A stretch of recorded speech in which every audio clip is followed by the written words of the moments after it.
To mark the 200th anniversary of the founding of the town of Greece, the Greece Historical Society presents a Bicentennial Snapshot. Each week we take a look at a particular aspect of Greece history. Today we continue our Prohibition story with a look at the speakeasies that dotted the town of Greece. Clinton N. Howard was a powerful, passionate, and persuasive advocate against alcohol. He was called the Little Giant. He was only 5 feet tall, and the apostle of Prohibition. Widely known as a brilliant orator, it was said that between 1901 and 1920, when the 18th Amendment was passed, that he had addressed more people than any other living individual. He visited almost every town and city in the nation. He gave more than 3,500 sermons just in the Rochester area alone. Howard damned Latta Road as the highway to hell because of the number of speakeasies along its length. Once Prohibition went into effect, Howard was a constant watchman to see that it was in force. He disguised himself, sometimes as a woman, and went into places to obtain evidence the law was being violated in more than 300 cases. During the first week of April 1921 alone, a disguised Howard, looking like a derelict, along with 2 U.S. Secret Service agents, visited 138 bars and was served whiskey at 137. He did so to prove his claim that the Rochester area was openly flouting the law and that local police were doing little or nothing to enforce it. But the beach resorts and hotels that catered to the tourists and summer vacationers were going to continue to give their clientele what it wanted, law or no law. Anthony Kleinhans built the Grandview Beach Hotel circa 1882 at 2200 Edgemere Drive, today Old Edgemere Drive. Joseph Rosenbach Sr. took over and then was succeeded by his son, Joseph Rosenbach Jr., who was proprietor during Prohibition. Newspapers referred to the Grandview Beach Hotel as a, quote, exclusive lakeshore nightclub, end quote. Thousands of dollars had been spent to transform the wooden building which faced the lake into an attractive resort. It was, quote, one of the most exclusive of the lakeside nightclubs, having long been popular with merrymakers who seek recreation at the midnight hour, end quote. Right from the earliest days of Prohibition, the hotel was a favorite target of dry agents. But the year 1930 was extraordinary. In August, 3 raids were made on the hotel in quick succession.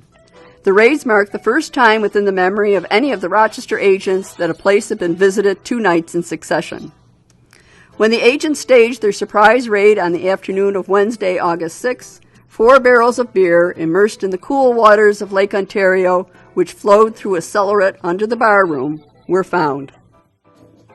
The warrant used in the raid on the night of August 7th was executed in Buffalo on a complaint of 2 special agents who reported that they had made several buys of liquor at the hotel on Wednesday night, scarcely 2 hours after the first raid.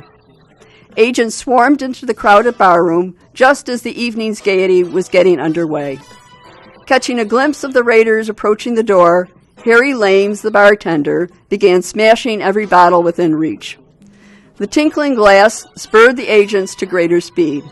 One started to leap over the bar shouting threats. Lames desisted in his efforts to destroy the evidence. Although the agents did not enter the crowded dining room of the Grandview Beach Hotel on August 7, quote, news of the raid spread quickly, and in a moment the place was in an uproar. Glasses were emptied surreptitiously under the tables or tossed into handy flower pots. Agents reported several cuspidors in the barroom were filled to overflowing with liquid smelling strangely like alcohol, as worried customers stood awkwardly nearby with empty glasses in hand, end quote. On August 9, in the 3rd raid in 4 days, state troopers seized liquor samples in a midnight raid on the luckless hotel once again. Ultimately, the Grandview Beach Hotel bar was ordered padlocked for 6 months in October 1930.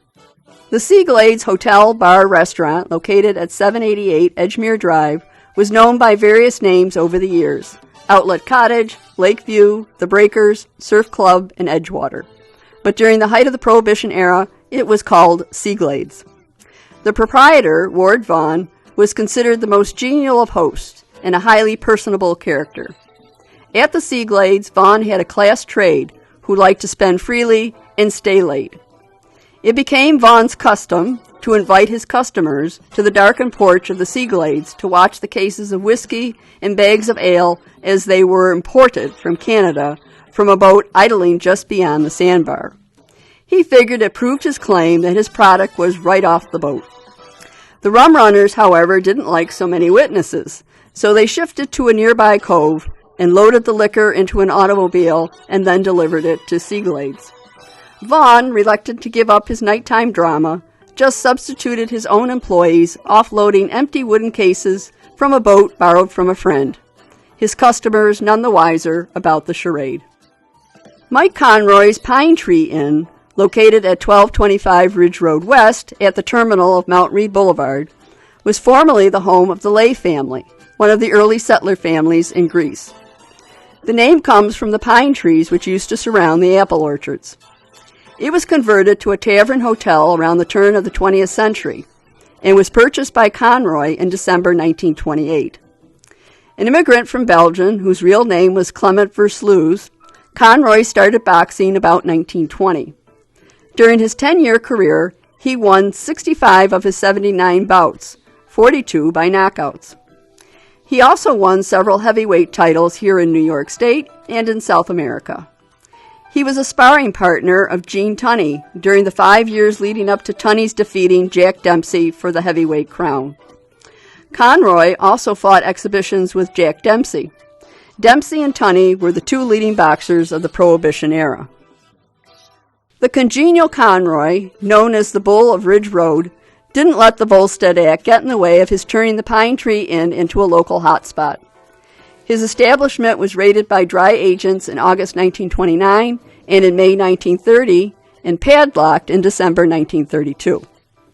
Conroys Inn straddled the line between the town of Greece and the city of Rochester, and his lawyers used that quirk to beat convictions. If the warrant said the property was in Greece, the lawyer produced a paper, such as a gas bill, saying it was in the city, and vice versa. In due course, agents learned to make out warrants both ways. As we told you in Snapshot 24, the hotel at Latta and North Greece Roads had many names during its 108-year history. It was the Domino Inn and Cosmo Inn during Prohibition. In August 1922, private detectives caught proprietors Harry Wilson and Louis Dunstan serving highballs, cider, and whiskey. Wilson and Dunstan were ordered to appear in court to show cause why they should not be removed from maintaining their property. On April 16, 1926, the Domino Inn was raided by a squad of federal agents. They confiscated a pint of gin, and proprietor Louis Dunstan again had to answer for it in court. Under new ownership with a new name, the Cosmo Club, the inn was again a target for dry agents in 1932 when proprietor Ray Keck, who previously owned a restaurant at the intersection of Latta Road and Long Pond Road, was arrested for possession of 2 half-barrels of beer and a small quantity of liquor. DDs Island College Hotel at 953 Edgemere Drive near Island Cottage was a lakeshore landmark built by Thomas Beatty in 1891, shortly after the opening of the Charlotte-Manitou rail line. It soon became the spot to go to for summer outings and picnics. Raymond Beatty took over the operation of the hotel in 1917. It was nearly destroyed in a fire in 1932. Ray Beatty and Walter Rydell, the bartender, were arrested after a raid on July 23, 1932, when 7 half-barrels of beer, 330 gallons of cider, and assorted liquors were impounded. Rydell was arrested and fined again in May 1933, just months before the law's repeal. Reardon's Inn, later the Braddock Bay Hotel, was located at 372 Manitou Road. William and Jane Reardon owned and operated the inn. Jane Reardon was arrested on August 13, 1931, for possessing 2 half-barrels of beer, 2 gallons of cider, 2 ounces of whiskey, and 2 ounces of gin. She pleaded guilty in September and was fined $100. Today, the old Reardon Inn is the Braddock Bay Grill. Grove House, located at 187 Long Pond Road, was established at least as early as 1880. It was considered a roadhouse compared to more upscale speakeasies. The arrests made during raids were for comparatively little alcohol. There was some beer, wine, and cider on August 28, 1929, 16 one-gallon jugs of cider on November 29, 1929, and a mere 2 gallons of cider and 1 barrel of beer in August 1931. The bar was padlocked for several months in 1932.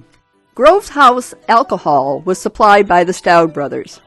According to Dwight Bliss, George Staud told him that they kidnapped a federal agent who infiltrated the Staud organization and held him in the basement of Grove House, where they threatened him with a one-way ride to Lake Ontario. The agent managed to escape, but possibly still in fear of the Stauds, requested a transfer to Detroit, where he thought he'd be safer. After Prohibition, George and Eddie Staud operated the restaurant at Grove House. Today, it's Bernard's Grove Restaurant. To learn more about the Prohibition era in Greece, visit the Greece Historical Society and Museum at 595 Long Pond Road, where Rum Runners, Speakeasies, and Bathtub Gin is an ongoing exhibit. The museum's hours are Sundays 1:30 to 4 p.m., March through December.